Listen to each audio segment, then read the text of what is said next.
I had the immense pleasure of speaking with Zion Lights.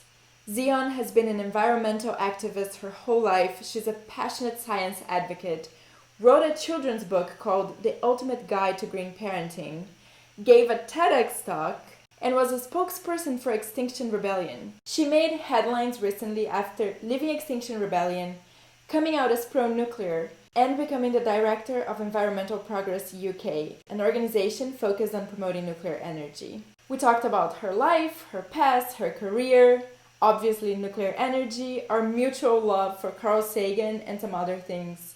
I really hope you guys like it.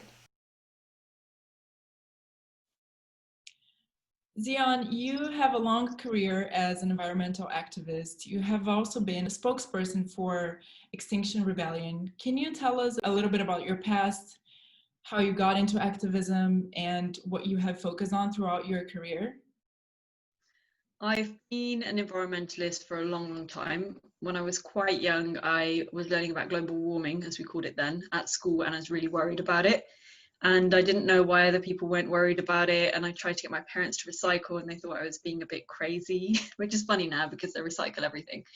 That was the early 90s. It was all a bit strange for me to be doing it. But then later on, as I got older, I realized, oh, there's lots of other people who care about different species, and they care about plants and trees, and I got more involved with various different activist groups. I went to university and I helped found what we called the Campaigns Forum back then, which was, I think it's got a different name now, but we were campaigning on campus to get them to switch energy use and reduce plastic use and all of this kind of thing. And then came out of university, wanted keep on with this work, but I became really, really interested in science. Like over time, I became really passionate about science and realized this has to be the way that we do things. We have to use evidence, So when I became pregnant with my first child, I ended up reading, just staying up late at night, because the baby would wake up at night and just reading masses of research and studies and go, oh, actually this is a good way to help wean a child onto food, or oh, this is a good way to travel with because I used to cycle everywhere, and now I had a baby. I was like, well, what's the best thing to do? And I researched it, and then I ended up that turned into a book that a publisher picked up. It was called The Ultimate Guide to Green Parenting. And then I moved on. I joined Extinction Rebellion. I was a spokesperson for Extinction Rebellion. I worked in the media team, helped to found the newspaper. I set up the newspaper and was editor of it. And it was kind of a climate reporting newspaper, and I tried to keep it very fact-based. Working with a team of people, and the issue of kind of solutions kept coming up, and I just found it more and more difficult to discuss evidence-based solutions because it would kind of come up against people's ideology. And nuclear is one of those things, and I had to be careful because I was a spokesperson. I had to be careful of what I said on record. So it was actually Michael Schellenberger actually wrote, this is actually the story of what happened, is he wrote this article about me saying that I was a climate alarmist, and I didn't really know who he was. I sent him a message and I said, that's not very fair, let's have a conversation. We ended up getting along, and I said, you know what, I watched your talk on nuclear, I completely agree. And he was just kind of gobsmacked. What do you mean? I agree with the data. I agree. That's who I am. That's why I'm an XR. I'm trying to have that influence. And then he went away and thought about it. And then he came back to me and he said, I'm writing this book. Can I interview you for the book? And I said, sure. We did an interview. And then months later, he got in touch again out of the blue and said, you said you're pro-nuclear. Would you do that publicly? And I said, you know what? Actually, I've got to this point now where I'm tired of not being able to discuss solutions. And I think it's Extinction Rebellion did a really important job in getting climate talked about. So I was talking about climate before XR, but it was really hard to interest people. It was really hard to keep it on the agenda. We'd have people saying we're going to make policies, we're going to talk about it, and then suddenly it would get forgotten and it would come off the agenda. And so I said, yes, I'm ready to do that now. And that's kind of got me to where I am now, where doing that actually made a bit of a splash. I really like your approach of being just evidence-based. It's not even that you're pro or anti-nuclear, you're just pro-evidence. And wherever that takes you, ultimately, is the truth. I also like that you have a more optimistic approach to climate change, right? Pretty much everyone in the world nowadays is concerned about it. So the awareness about the problem is not an issue anymore. Now the issue is, okay, what are we going to do about it? Would you say that you felt a little more hopeless about your future throughout your career when you're not focused on the solutions?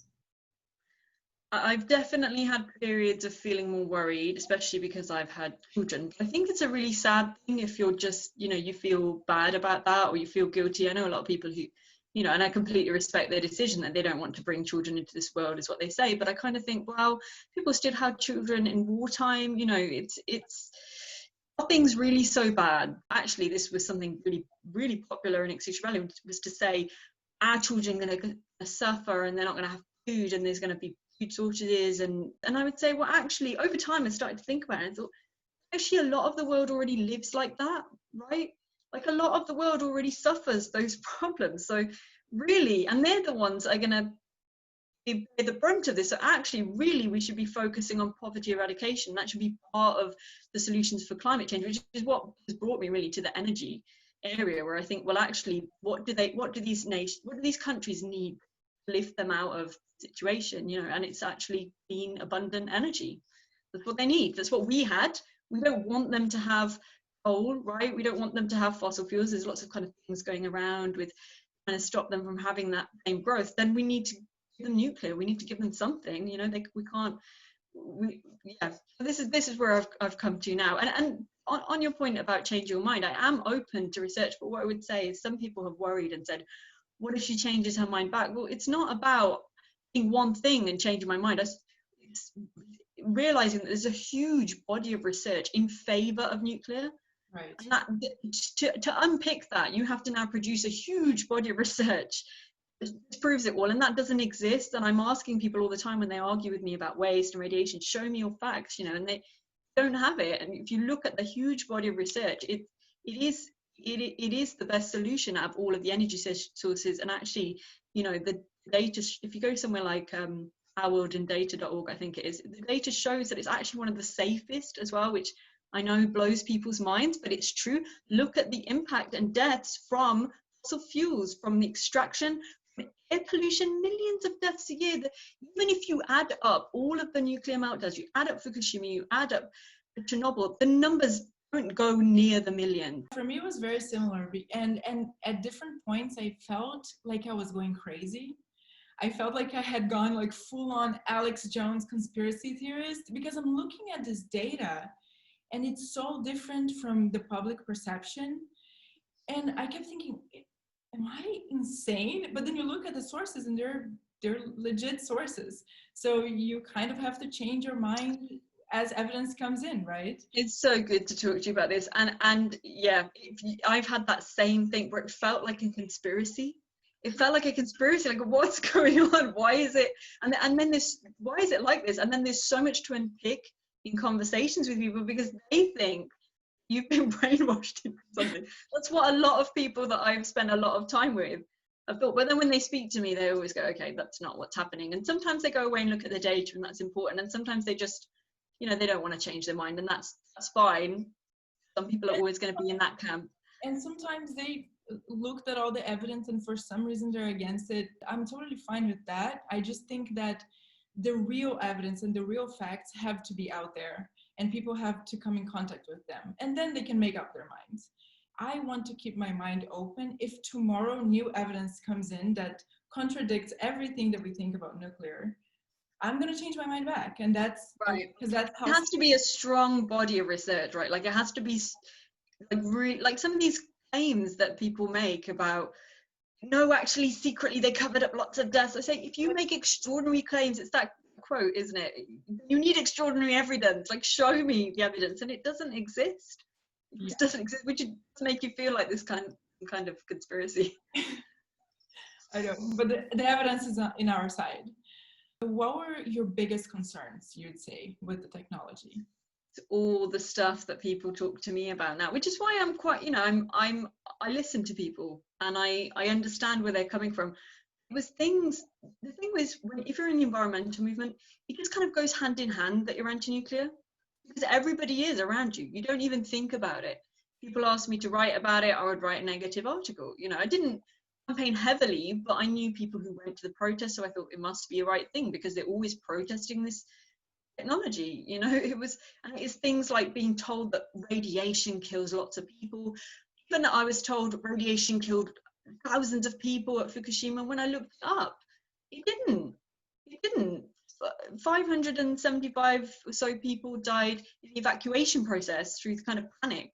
Over 15,000 people have died from the tsunami. Radiation, no, you know, that was just a lie.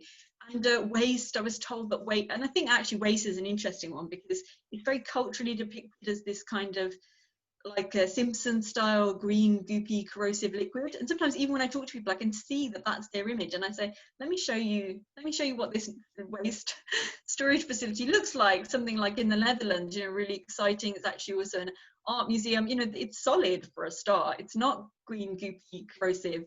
You know, it's not a bomb. It's not just going to blow up if you touch it. You know, even stuff like that. I just believed it. I just believed it because I didn't question. It was when I started questioning that I had to unpick so many things that I just believed because everyone around me believed them, therefore it must be correct. And I think everybody kind of does this to a degree because it's really easy to just believe your peer. It's an evolutionary thing, right? You want to fit in. You don't want to lose your tribe because if you lose your tribe, your survival rate, you know, your likelihood of survival goes down. So you just kind of agree with everyone around you, and actually if you choose to go against that, which I did, you do risk losing your tribe. You become kind of an outlier, and Right. like evolutionarily that's not an advantage, and we're kind of hardwired to live a certain way. But I just kind of did it fingers crossed and thought, well, maybe there's more people like me out there. It absolutely is a strong community. What would you say for people who, you know, are open to nuclear but are still a little bit on the fence? So what's your message for them? People who are still on the fence, I would recommend looking at data and, you know, ask questions and just be wary when looking up research. Like, you know, are you looking at, I mean, I'm not going to name any names, but, you know, there's some websites that I used to look at. I just took them as fact. They're presented as fact, and they're actually just environmental websites that make stuff up. And, you know, look at your source. Are you looking at an IPCC report, which is, you know, lots of renowned scientists around the world coming together and giving you a body of, you know, research and data? Or are you just, you know, looking at you know, a website someone made at home where they're just putting fake conspiracies on there? It seems like a really simple thing, but actually even now people send me things saying, I'm concerned about nuclear, look at this, and it's from it's like a blog someone made. And I said, how can you balance this against something like the IPCC report, which says in the energy section that we need nuclear? You know, how can you balance it? And that's seems really simple, but it's often where the conversation has to start at that point, and then they can build up their own kind of knowledge through asking questions. You know, question everything. Yeah, and I think it touches on a very important topic right now, especially as we're going through this pandemic, of the difference between a scientist's view and the scientific consensus. And I think that that's very important when talking about nuclear, is that you can always find one scientist who is going to be against it. Just like you can find scientists who don't believe that climate change is, you know, man-made. People should be very aware of where the sources are coming from and if that's the scientific consensus or if it's just one. Absolutely. That's another like really simple point to kind of explain to people. And, you know, there's a 97% consensus on climate change that it is caused by humankind. That doesn't mean that you can't find 3% of people who think that it's caused by something else, but 97 is a really high number, especially in science, you know, because they nitpick, they look at all the nuances and they argue over all the little bits of data. And actually, if think of it this way, if 97% of engineers said, don't get in that car, if you get in that car, it's going to stop working and you'll crash, you wouldn't get in, right? You wouldn't say, wow, that 3% of people over there, those 3 people have said it's completely safe, I'm going to get in. You know, you're going to trust the 97 ultimately, and it's a very similar thing with climate change. Yeah, I know you're a huge Carl Sagan fan. And so am I. And it's in the topic a little bit of science communication, because at the bottom of all of these conversations that we're having about energy and about technology is a fundamental difference in how you see humans. And I think that what Carl Sagan did so beautifully is that he saw humans as somewhat special. And I think you are of the same view that, you know, we love our planet, we want to keep it flourishing. We also love humans. And so how do we strike that balance of making both our planet and humans flourish at the same time? Mm-hmm. And he was talking about that, you know, years ago, like before we really had strong data on climate change. He was predicting it would happen. And actually, if you read Demon Haunted World now, I've read most of his books, I reread it recently, it's so relevant now to this kind of, what he's talking about is this kind of post-fact era where people just believe all kinds of conspiracy theories. It's so relevant. You read it and you just think, this is, how did he predict that this was going to happen? But he obviously saw that it was kind of going that way. And that's why it's so important to have more science communicators. I mean, he is just like, you know, the pinnacle of what, he is right up there at the top of what a great science communicator does. And, you know, his work, his legacy of Cosmos, the TV show, which at the time was just groundbreaking. You know, now we're used to having, you know, science-based nature shows, and, you know, shows by astrophysicists are really big over here. But back then it was really groundbreaking. And then if you read Cosmos, it's all science, it's all explaining the universe, but it's written so poetically. It's just incredible. And that's not often something you get, you know, in science. You get very dry kind of information and data, and he's just written it in this amazing way. Yeah, he's had a really beautiful way of seeing things and putting things, and I really think there's no one quite like him. No, there's no one who has filled that space, you know, that he occupied. Yeah, he's very unique. This idea that we might be the only conscious creatures in the universe. I mean, it's very unlikely, but it's a possibility. And how special is that? And how much more responsibility do we have to make sure that humanity thrives, right? To connect back to nuclear and technologies, I think we should be looking at these problems with an optimistic view and thinking, okay, how can we solve them? Instead of just being, you know, throwing our hands in the air and saying, no, we're doomed, no, everybody's going to die and the world is going to end. This is often what I say to people, though, about, you know, you know how the International Space Station was created. There was something like, I think 16 nations worked on it independently because it was too big a project to send something into space. It was going to stay suspended in space, rotating around, you know, and so people had to work together, right? And these nations worked together and manufactured the parts that were needed in separate countries, and then separately launched them into space, and then sent astronauts up to assemble the parts. And now people live up there doing groundbreaking science. Right. And you can see all this on the NASA channel. They're always taking pictures, they're always showing videos. They show when astronauts are docking, when they come back, they, you know, and it's absolutely mind-blowingly incredible. And it does make you think, come on, humans can achieve, when we work together, we can achieve all kinds of things. And actually this issue with the climate is not something that we can't solve. It's not something we can't, it's not more than that. It's not more than putting a person on the moon, you know. If we managed, again, and they managed that at a time before we had mobile phones and the internet. If you think about it, you know, because they just believed they were going to achieve it, they got all the best minds on it, you know, that's kind of the approach we need, rather than kind of the opposite, where it's going and people are saying use less of this and, like, you know, use less technology. And I just say, well, that's not even an option for people in the global south. You know, how are they going to be lifted out of poverty with kind of a degrowth mindset? It's just not compatible. And again, the numbers don't add up. They need abundant clean energy to do that. That's what we had. It wasn't clean, that was the problem, right? But we had abundant energy.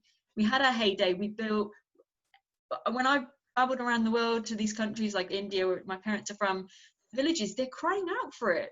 They're not thinking, yeah, we live really happy lives where we don't have access to, you know, really basic things like medication, and electricity. Right. Really, they're wishing they could have this. So we can't say, well, we had it and you can't, because fossil fuels are bad and we don't want you to use them. I mean, I'm saying, of course, we don't want people to use polluting options, but actually, if there are clean options, we absolutely need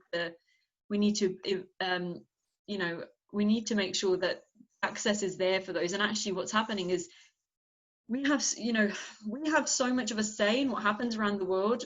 Having a really strong anti-nuclear sentiment does impact what other countries are able to build.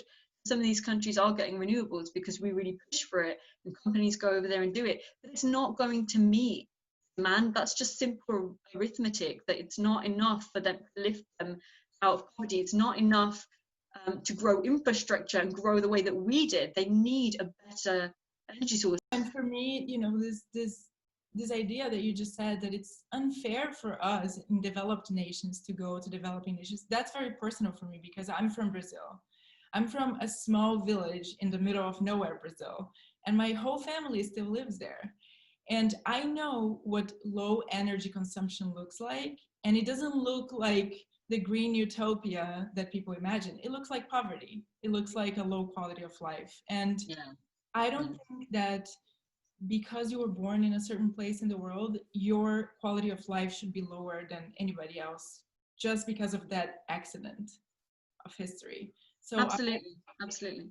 I agree 100% with you. I think we should be doing everything we can to help these countries develop and grow faster with better technologies, so they don't have to commit all the mistakes that we have made in the past. Absolutely. I think we have a duty to do it. And then at the same time, we're saying, oh, well, they're going to bear the brunt of what's coming with climate change. That's even more of a reason to make sure that they have protections in place. Like, for example, India, where my parents are from, huge issues with drought. There are predictions that drought's going to get worse. Where are people going to move to? But then actually, you know what? Desalination is an option. Lots of people have said, lots of great scientists have said that could be a way to go. But the problem is, using ocean water means you need energy. You still need energy. So every time I look at solutions, I'm like, this keeps coming back to energy, which is why that's kind of where I'm at the moment with what I'm campaigning for, because it's also one of the hardest things to campaign for, because there's so much negativity around it. And I've even heard people say, wow, if you think about climate change and nuclear is the lesser of two evils. And I'm like, wait, no, I'm not saying it's the lesser of two evils. I'm saying if it was invented today, we would be celebrating, because it wouldn't have all the negative connotations and all the scariness that we associate, and we mix up our feelings about it with nuclear weapons and all of that stuff. If we had it today, we would be celebrating that we have a solution to bringing down our greenhouse gas emissions. And frankly, all climate change is, if you want to talk about addressing climate change, it's just bringing down emissions. It's not more complicated than that, right? When they start coming down, we're dealing with it. Not coming down yet. When they do start coming down, that's great. That's good news. That's a reason that we should be celebrating. And so we have to use things that we have at our disposal. I mean, it's really hard for me because, well, not hard for me personally, but hard for me to see, was going India for the first time, and I've only been once, years ago, to see my relatives and how they live, and just the level of poverty. And I escaped that, right? Because my parents emigrated. They were welcome here. There were lots of factory jobs and they wanted people to work, and they came over, and I escaped all of that. And I just was looking at the way people were living, thinking, that could have been me, like, and it's just so sad. It's just so sad. And they just have, so little access to anything. It's even just like basic medication and stuff. They just, even if they have money for it, there's no, hospitals are miles away. There's no roads built. There's no infrastructure. There's no, how did they even begin to change that? I mean, and now they're saying they're going to have more of the impacts of climate change. What will they do? People in a lot of my relatives out there in those regions that are going to suffer, they will have to move. They will have to migrate. But again, there's a question of, well, when they go to a city, can the cities then handle that many people? Will they have enough energy for that many people? Right. It still always comes down to the same questions, really. Because some of those areas, they might become uninhabitable. I don't know. Some of the projections are pretty dire, but these are resilient people. They could move. They could they will move. My parents did, right? They got on a boat and came over here because they wanted something better for their kids. It's people who do the same, but it's having options of, well, where do we go, and can we build cities that are greener right from the start, instead of kind of doing it the way we did, where we caused a lot of damage. And actually, even now, we're still, you know, over here, I'm fighting to get to nuclear plants built in Sizewell and Moorside, and there's a lot of umming and ahhing of whether or not we'll do it, and we need to do it because we need to reduce our emissions. There's just no question to me. But there's a lot of anti-nuclear sentiment, and I'm just kind of like, how can we, you know, we need to take responsibility. We need to take responsibility for this and take this as a solution, and not lesser of two evils either. You know, yes, accept that there are things you might be concerned about. As you say, that happens with everything. If you actually look at the data of the safest, you know, methods of energy production, nuclear is up there at the top. I say to people, if you have all like different facts I haven't seen, send them to me, and they'll send me like a blog that someone's written. I said, that's not facts, it's not evidence. Let's start again. Let's start right here at the scientific method. That guy did a survey on his website for 20 people. IPCC report, hundreds of scientists who got together and crunched numbers, or something like, you know, I often recommend David Mackay's book. I don't know if you know that. It's called Renewable Energy Without the Hot Air. It's so great. He was a physicist, sadly died years ago. But basically, it's all the data. You know, it's not opinion. It's just, you crunch the numbers. Here's what we can do. It's really eye-opening for a lot of people on nuclear. I always recommend it. He was also a good communicator, and he always said, I'm not pro-nuclear, I'm pro-arithmetic. Right. That's something that he always said, you know, because he was just like, I'm just looking at the data, and that's you know, a good source, free to read online if anyone's interested.